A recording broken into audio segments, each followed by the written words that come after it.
Bem, boa noite a todos. Estamos aqui mais uma vez reunidos de forma remota para realizarmos a reunião do Grupo Espírita Caibar Schutel, sob a égide da Fundação Maria Virgínia e José Herculano Pires, que nos permitem, dessa maneira remota, podermos realizar essa reunião. Como normalmente é feito, nós vamos iniciá-la com uma oração de abertura e imediata leitura do Evangelho.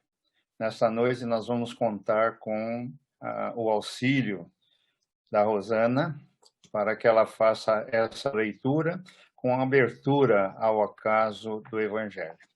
Assim, então, nós vamos elevar nossos pensamentos ao alto, agradecendo pela oportunidade de aqui estarmos, agradecendo por estarmos superando esta pandemia que tem, assim, trazido vamos dizer, um grande número de óbitos e dificuldades que o mundo todo, que o planeta está enfrentando.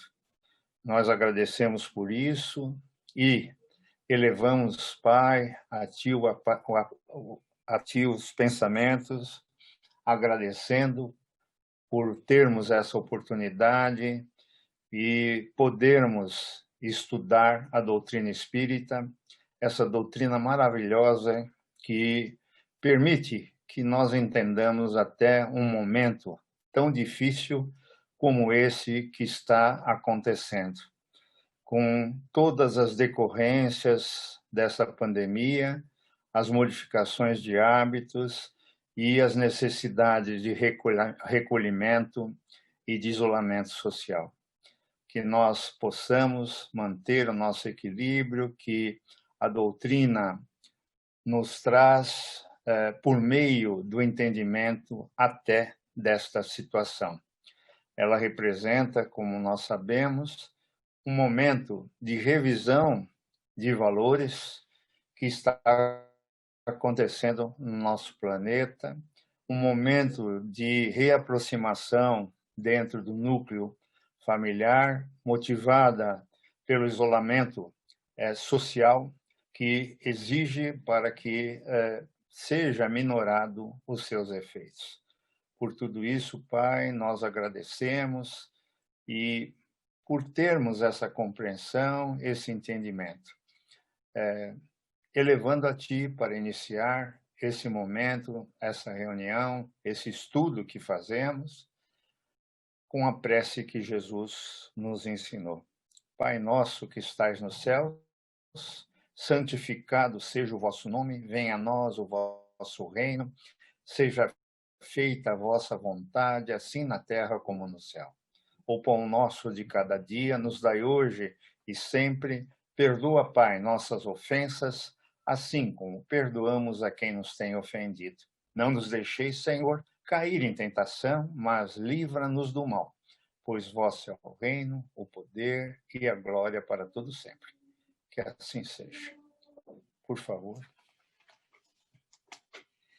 O Evangelho foi aberto no capítulo 5, Bem-aventurados os aflitos, e é uma mensagem de São Luís, Paris, 1860. Mas quem vos daria o direito de prejulgar os desígnios de Deus? Não pode ele conduzir um homem até a beira da sepultura para em seguida retirá-lo, com o fim de fazê-lo examinar-se a si mesmo e modificar-lhe os pensamentos? A que extremos tenha chegado o moribundo, ninguém pode dizer com certeza que sou sua hora final. A ciência, por acaso, nunca se enganou nas suas previsões? Bem sei que há casos que se podem considerar com razão como desesperados. Mas, se não há nenhuma esperança possível de um retorno definitivo à vida e à saúde, não há também inúmeros exemplos de que no momento do último suspiro o doente se reanima, recobra suas faculdades por alguns instantes? Pois bem, essa hora de graça que lhe é concedida pode ser para ele da maior importância, pois ignorais as reflexões que o seu espírito poderia ter feito nas convulsões da agonia e quantos tormentos podem ser poupados por um súbito clarão de arrependimento. O materialista que só vê o corpo, não levando em conta a existência da alma, não pode compreender essas coisas. Mas o espírita que sabe o que se passa além túmulo, conhece o valor do último pensamento. Aliviai os últimos sofrimentos o mais que puderdes, mas guardai-vos de abreviar a vida, mesmo que seja em apenas 1 minuto, porque esse minuto pode poupar muitas lágrimas do futuro. Bem, essa mensagem, como todas aquelas que nos são trazidas pela abertura do Evangelho ao acaso, elas são, assim, muito pertinentes e nos traz um fato que provavelmente esteja acontecendo com uma frequência maior, que é o desenlace, o desencarne de muitas pessoas e tudo mais. Apesar de que a luta e a missão dos médicos e todos aqueles que estão na linha de frente é justamente preservar, manter a vida com um máximo de qualidade possível dentro das limitações que muitas vezes uma enfermidade impõe ao corpo físico. E justamente essa mensagem, ela fala que não se deve em nenhum momento abreviar a vida de quem quer que seja, não é? Porque pode ser que aquele momento que ainda resta àquele espírito encarnado seja um momento de reconciliação com Deus, seja um momento em que o indivíduo pode retomar a sua consciência e analisar a trajetória da sua vida e, logicamente, rever a sua forma de comportamento e, muitas vezes, restabelecer a sua ligação com Deus e com, certamente, aqueles que estão no plano espiritual, muitas vezes ligados a Ele, para recebê-lo no plano espiritual, nesse momento de desligamento. Porque ele pode, com esse restabelecimento da sintonia com o alto, com Deus, criar a possibilidade dele perceber mais claramente essa ajuda que lhe é trazida. Além disso, nós podemos colocar que quem nos garante que, logicamente, esse seja, de fato, o momento final do indivíduo e que nós devemos abreviar o sofrimento ou agir de qualquer maneira. Quem nos garante isso? Como a própria mensagem nos coloca, pode ser justamente um momento para ele rever seus valores e reestabelecer a sua crença, a sua fé na existência do Criador, na existência de Deus e assim por diante. Então, é importante que nós valorizemos a nossa vida e tudo quanto ela nos permite aprender até o último momento que foi estabelecido para nós estarmos aqui dentro desse mundo material, não é? Nós sabemos que a única coisa que é bem determinada na nossa existência é justamente o momento que a gente deve retornar à pátria espiritual. Pode haver, logicamente, alguns ajustes em circunstâncias especiais em que uma permanência possa ser prolongada em função, muitas vezes, do trabalho que um espírito está realizando e que teria oportunidade de completar pelos efeitos que esse trabalho poderia provocar. Então, nós temos aí nessa mensagem uma colocação muito clara, principalmente quem está na área médica e onde se discute muito a eutanásia, onde se discute muito abreviar sofrimento, não é? Só Deus tem o poder da vida e tem o poder da morte. Só Deus é que pode e estabelece o momento que cada um de nós deve retornar à pátria espiritual. Esse momento só Ele conhece e, assim sendo, não temos direito de fazer qualquer ou ter qualquer ação que possa modificar esse momento de uma forma natural, tá? Tirar isso da forma natural que deve ocorrer. Então, essa a mensagem. E no dia de hoje, nós vamos dar continuidade ao estudo do livro Mediunidade, Conceituação e Análise Geral dos Seus Problemas. Esse livro foi escrito, para aqueles que não o conhecem, porque entre aqueles que estão aí participando da reunião, existem alguns, uma colega de trabalho nossa, existe uma pós-graduanda, enfim, que talvez não tenham esse contato com essa obra e tudo mais. Então, ela foi escrita pelo professor Herculano Pires, justamente para que aqueles que querem conhecer a mediunidade do ponto de vista científico, do ponto de vista prático, essa obra permite que assim se faça.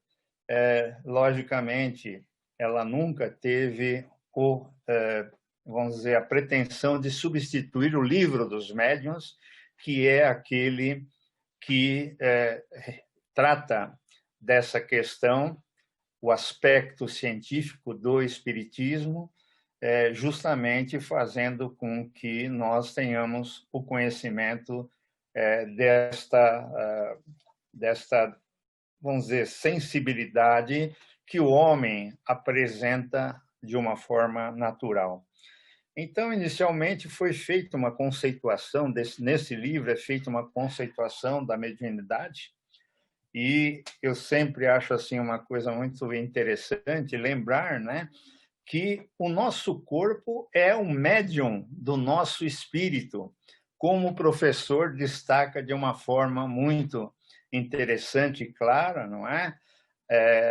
O nosso corpo permite, por meio da mediunidade, da sensibilidade mediúnica, o estabelecimento da relação com encarnados, com aqueles que estão no plano físico e com aqueles que estão no mundo espiritual. Permite que se estabeleça essa relação, permite que nós tenhamos conhecimento desse mundo, tenhamos notícias desse mundo e daqueles que o habitam, ou nos permite o contato com encarnados e desencarnados. A mediunidade é, então, essa sensibilidade orgânica, é uma condição orgânica que todos nós apresentamos, podendo ter característica estática, ou ser classificada como estática, que é aquela mediunidade que todos nós temos e que permite que nós tenhamos percepções, que permite que nós tenhamos intuição, que permite que estabeleçamos uma sintonia e uma, vamos dizer, relação com o plano espiritual. Esse tipo de mediunidade e os espíritos. Esse tipo de mediunidade, ela não é ostensiva, ela é uma mediunidade que se faz perceber de uma forma menos assim evidente, né? Ela é muito mais discreta, não é? Podemos assim dizer. Já a mediunidade dinâmica, que trata, ou é tratada no capítulo 3 desse livro, ela não permanece em êxtase no organismo do médium, nem agem de modo discreto e sutil. Pelo contrário, ela extravasa agitada em fenômenos de captação e projeção, não raro explodindo em casos obsessivos, principalmente quando aqueles que são portadores dessa mediunidade não têm plena consciência de que essa sensibilidade orgânica está presente claramente. Então, aqueles que não a entendem podem, muitas vezes, ter ela como porta de entrada para o processo obsessivo, que é um dos principais problemas que existem dentro do contexto da mediunidade. É a chamada mediunidade de serviço, destinada ao auxílio e ao socorro do próximo. Nós podemos dizer, e isso nas obras de professor e de Kardec, que é uma ferramenta adicional para o exercício da caridade, que aqueles que são portadores dessa mediunidade dinâmica podem ter ou receber, e isso, logicamente, decorre muitas vezes de compromissos assumidos no plano espiritual, quando do preparo para uma nova encarnação, ou seja, uma reencarnação. A finalidade desta mediunidade é um auxílio indiscriminado dos que necessitam de ajuda e orientação, para, logicamente, resgate também de dívidas morais do passado com irmãos necessitados, cujo estado inferior se deve a ações do médium em vidas anteriores. Então, como dissemos, é uma ferramenta a mais de trabalho e que permite, de uma certa forma, acelerar esse processo de reharmonização que temos de fazer com esses irmãos que, por meio dessa mediunidade dinâmica, podem ser ajudados. O médium, além de desfrutar dessas vantagens, se vê investido de uma missão mediúnica chamada pelos espíritos de mediunato. E esse mediunato, como nós dissemos, acelera o processo de resgate, acelera o processo de reharmonização, acelera o processo de reaproximação que podemos ter com aqueles irmãos que nos relacionamos em vidas anteriores e que, logicamente, por meio dessa mediunidade, podem receber ajuda.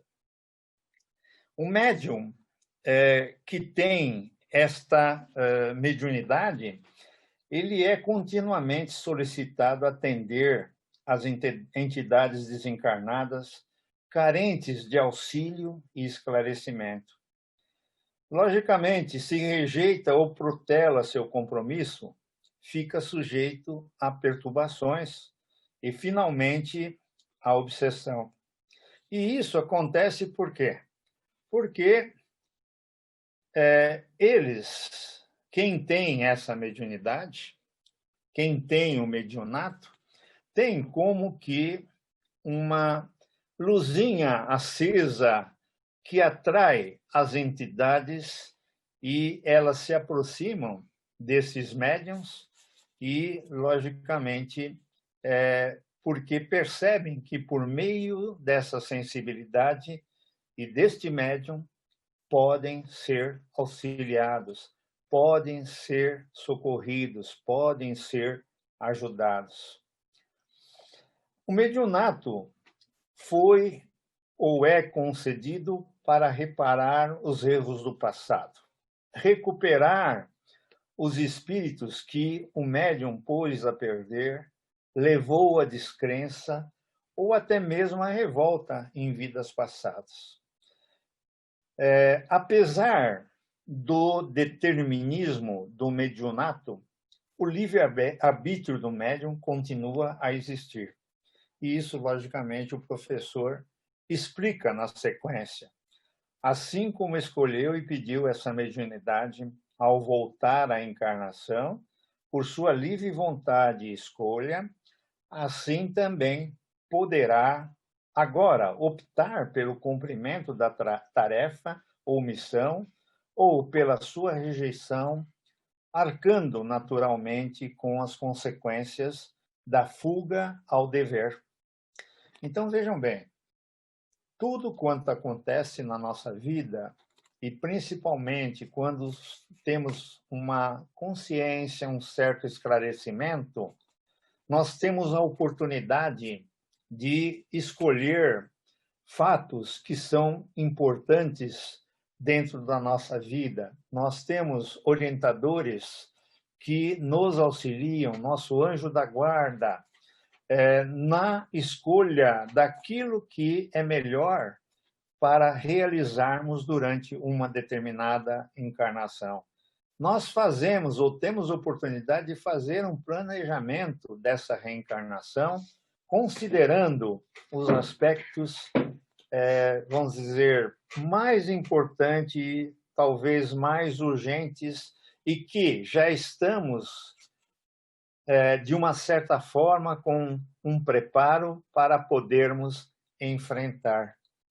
E aí, entre os fatos ou as ferramentas que nós vamos receber para viver essa vida de uma forma positiva, pode estar o chamado mediunato. Como disse o professor nos parágrafos anteriores, é um acelerador da reharmonização que podemos ter com espíritos aos quais nos relacionamos em vidas passadas.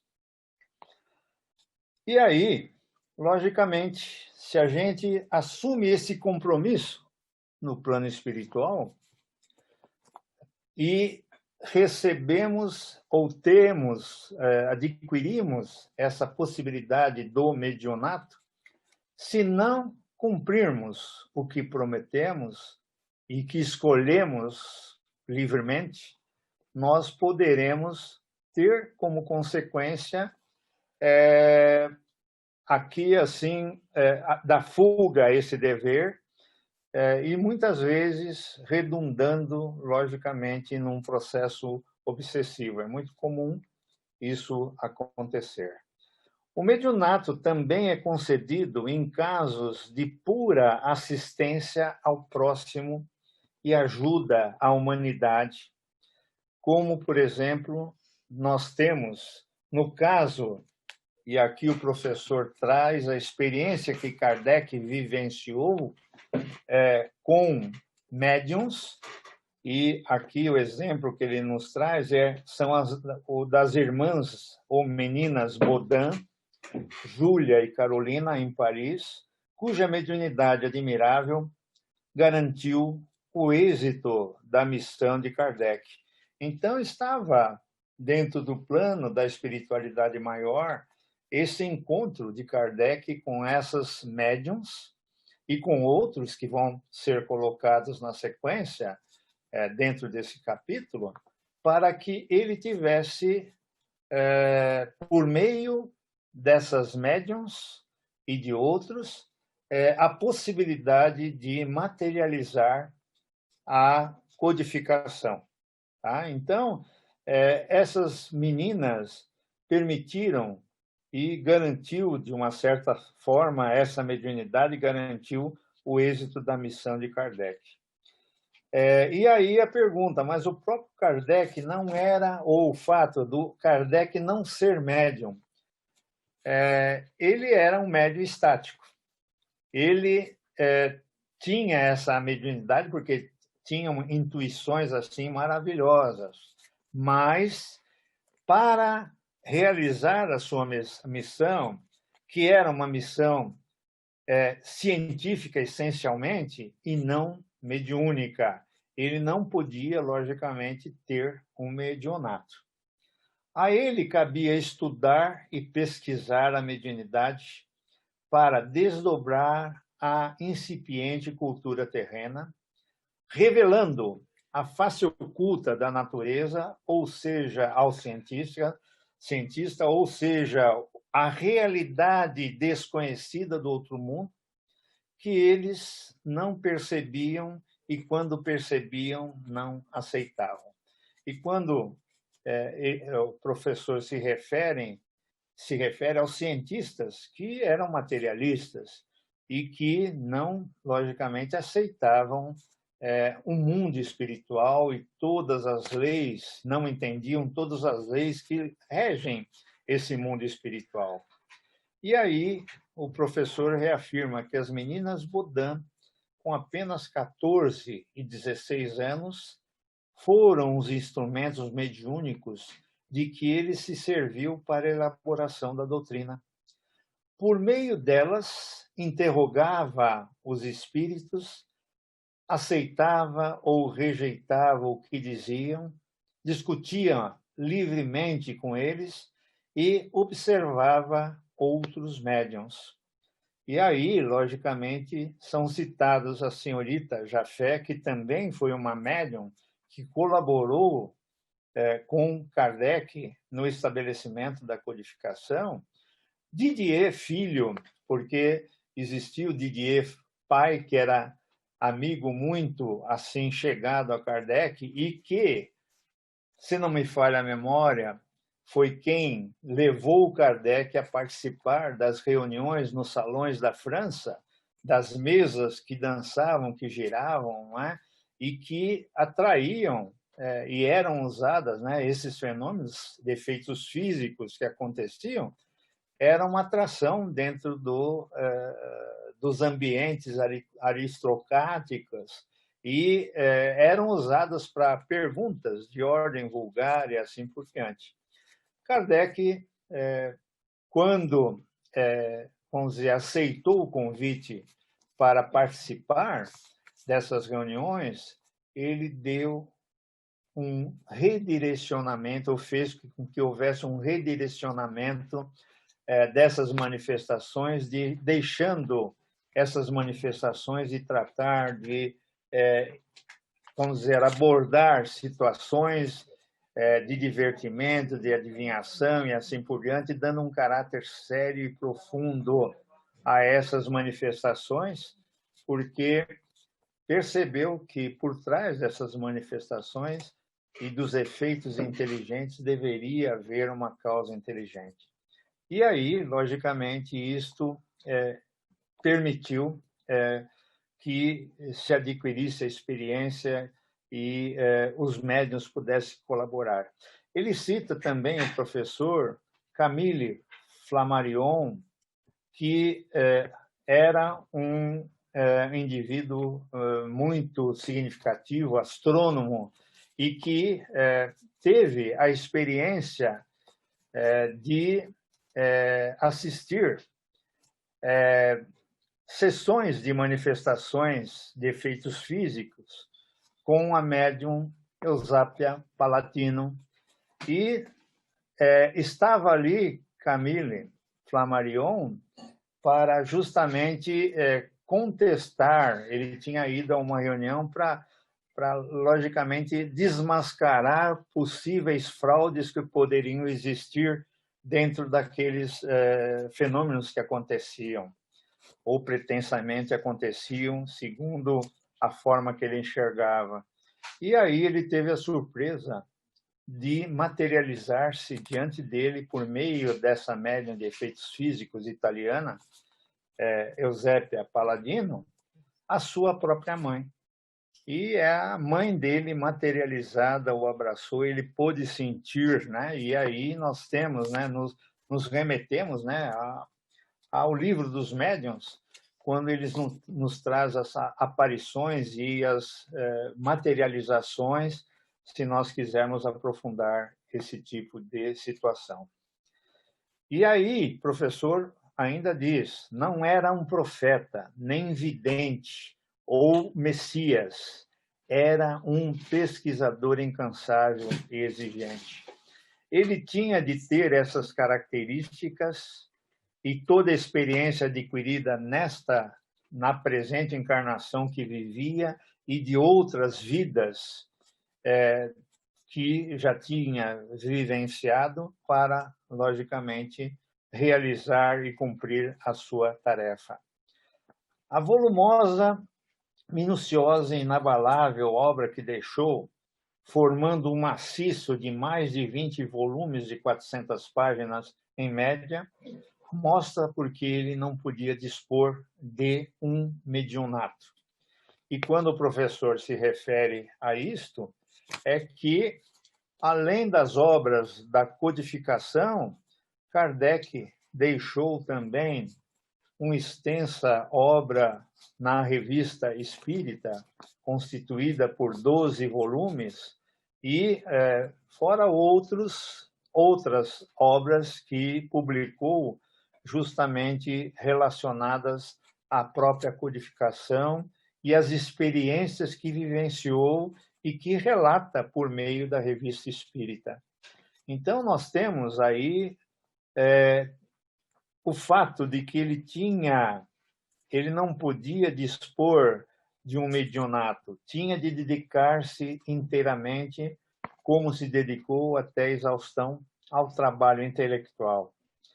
Se não estava investido de mediunato, dispunha da intuição em alto grau, de um bom senso que permitiu solidificar e estruturar a doutrina em bases seguras e vencer as investidas dos intelectuais, sábios, dos ateus e materialistas, das academias e instituições culturais, das igrejas e dos teólogos, mostrando-lhes com serenidade e clareza meridiana os erros temerários em que incidiam.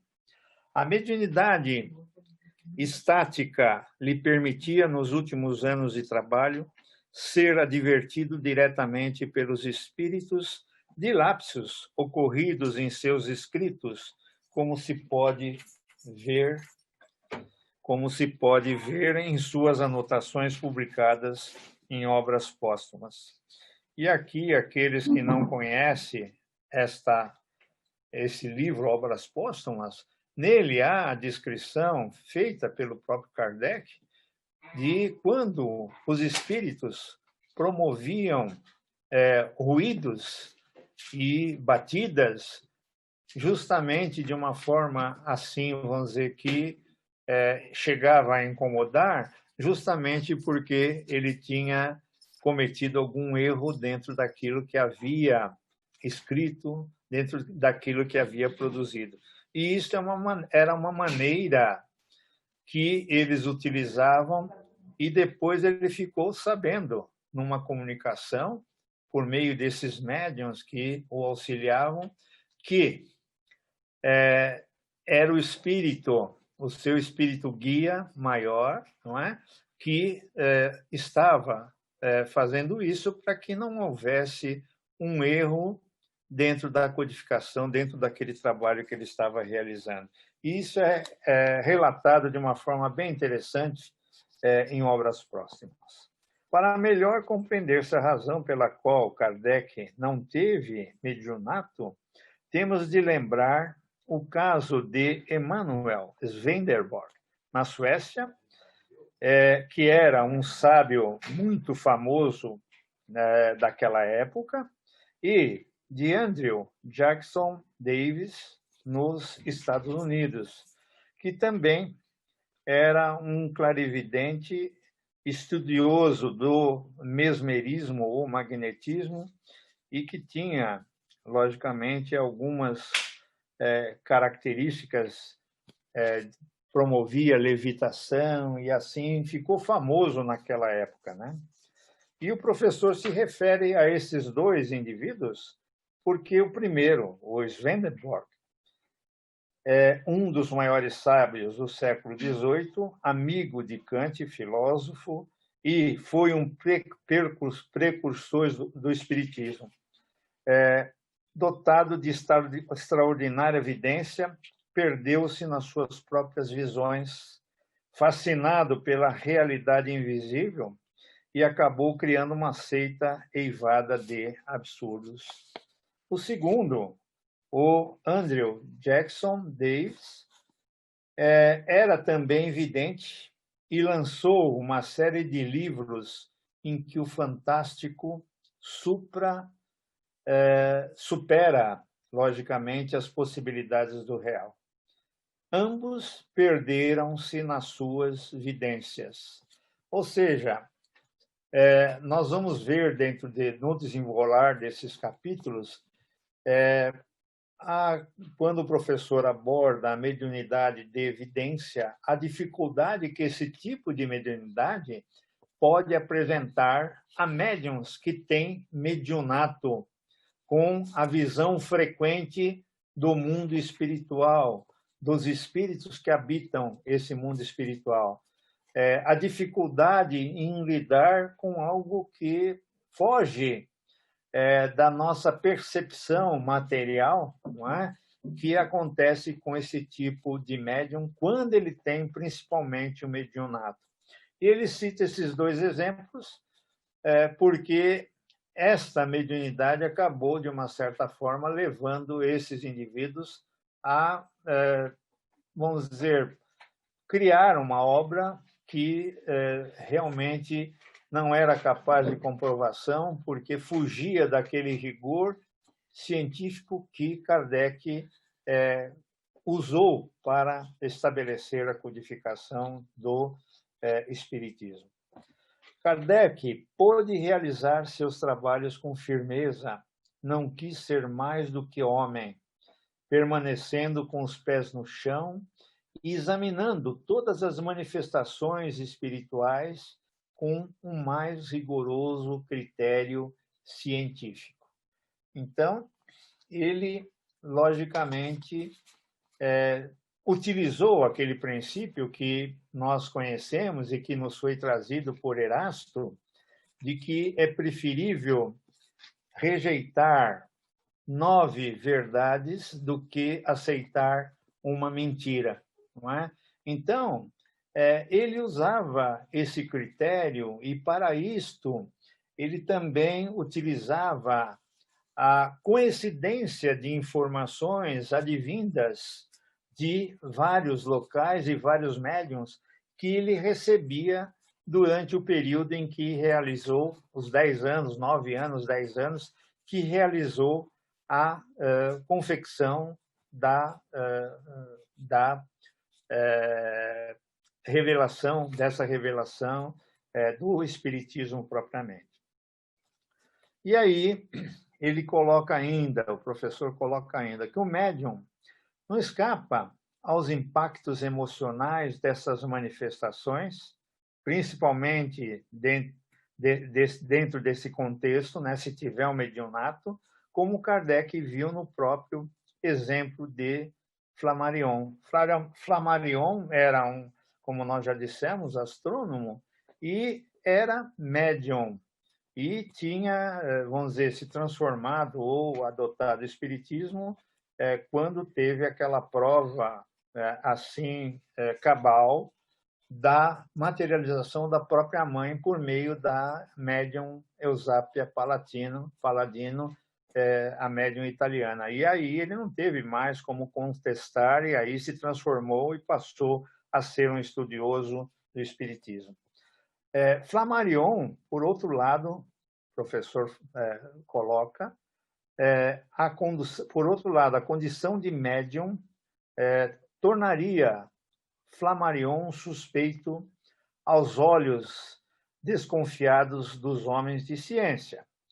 Porém, sua firme posição no campo cultural e nas áreas de pesquisa lhe valeram o louvor de Richer, Charles Richer, e o respeito de Crookes, Zollner e outros cientistas conscienciosos, principalmente sua lógica poderosa, o livraram dos perigos que ele mesmo apontava no tocante à complexa e fascinante problemática do espiritismo. Mesmo no meio espírita, o critério de Kardec ainda não foi suficientemente compreendido. Muitos censuram o seu comedimento em tratar de assuntos melindrosos da época. Não entendem o valor do Livro dos Médiuns e vivem à procura de novidades apresentadas em obras mediúnicas suspeitas. E aqui o professor faz referência aos chamados novidadeiros. E os que são os novidadeiros?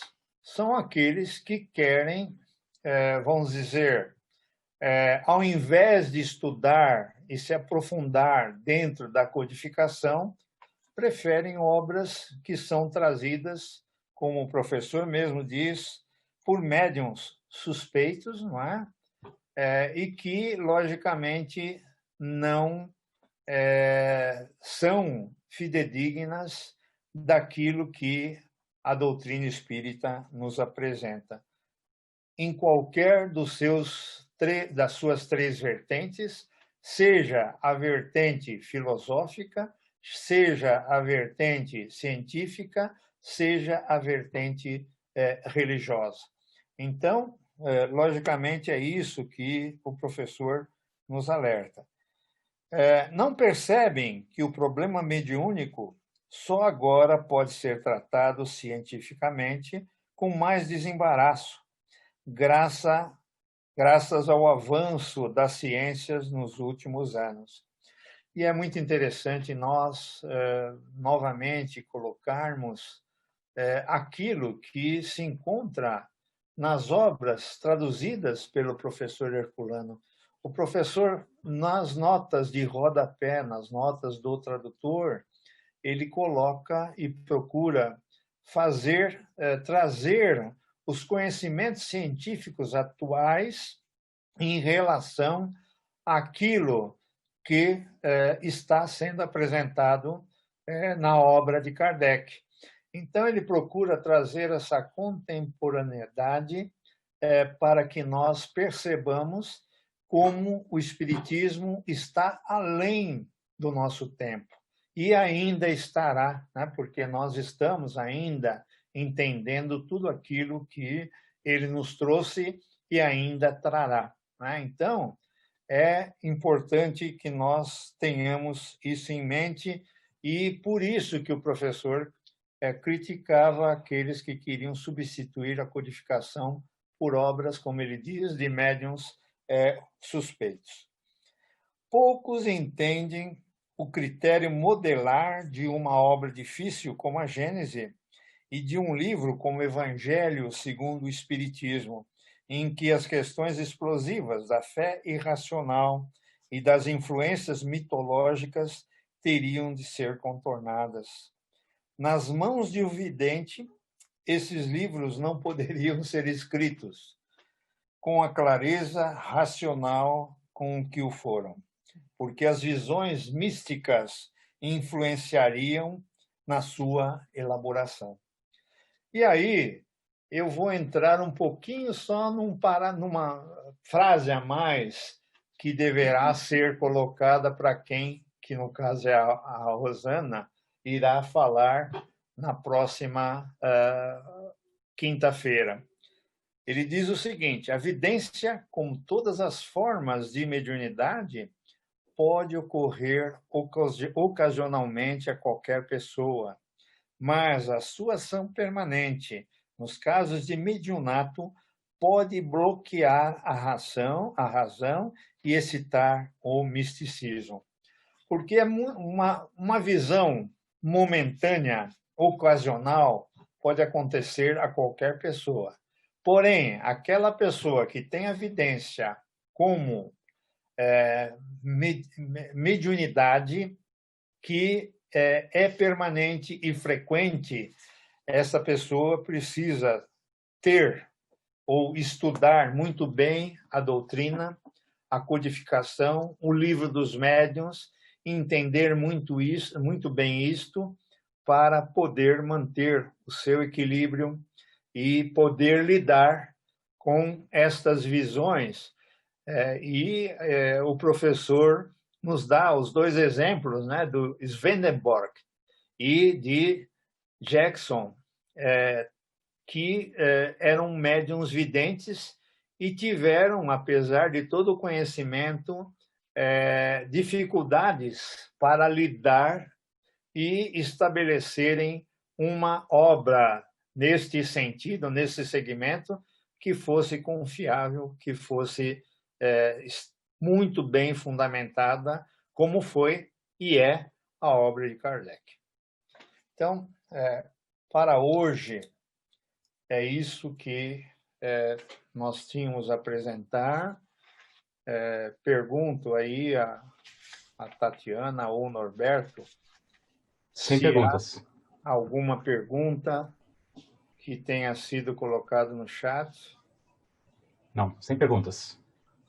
Bem, então nós vamos finalizar a nossa reunião de hoje, mais uma vez, elevando o pensamento ao alto, agradecendo pela oportunidade de estarmos aqui realizando essa reunião virtual, que, logicamente, é propiciada pelos meios de comunicação na atualidade, aproveitando para fazer, nesse momento, uma vibração em especial para o nosso querido José Carlos, pela nossa querida Dona Lourdes, para que a espiritualidade maior possa ajudá-los, que a corrente médica possa estar ali presente, como está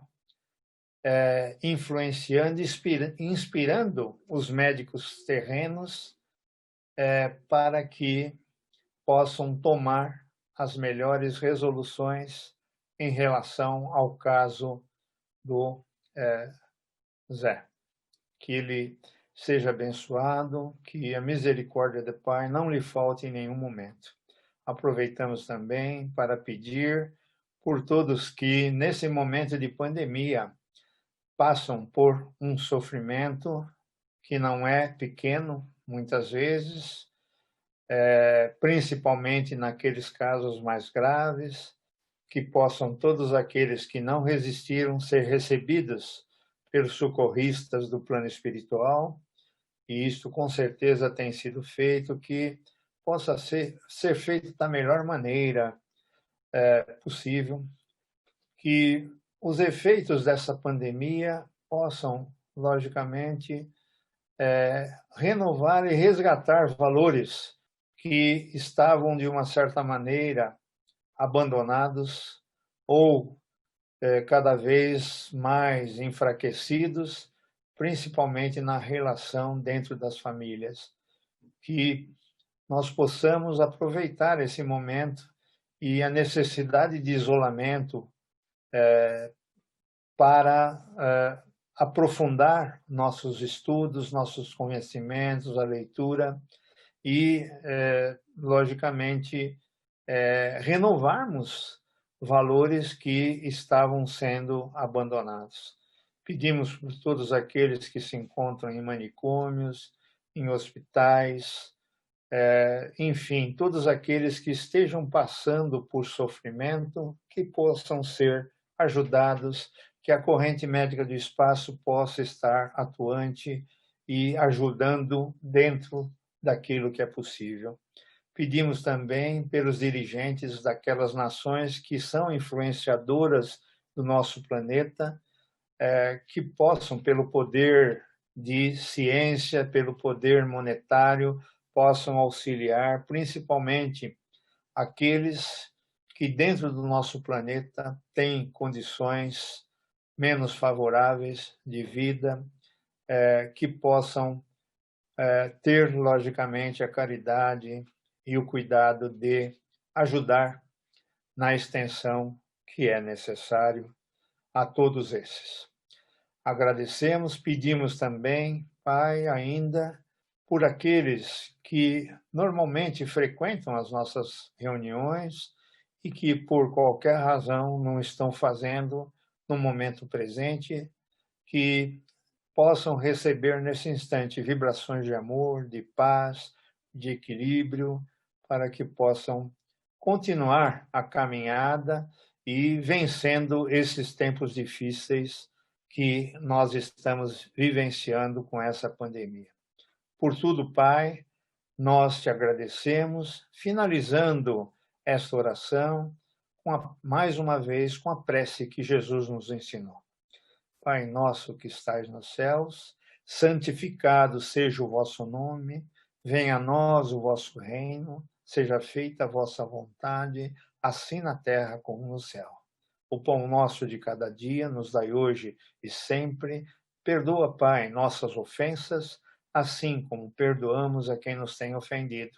Não nos deixeis, Senhor, cair em tentação, mas livra-nos do mal.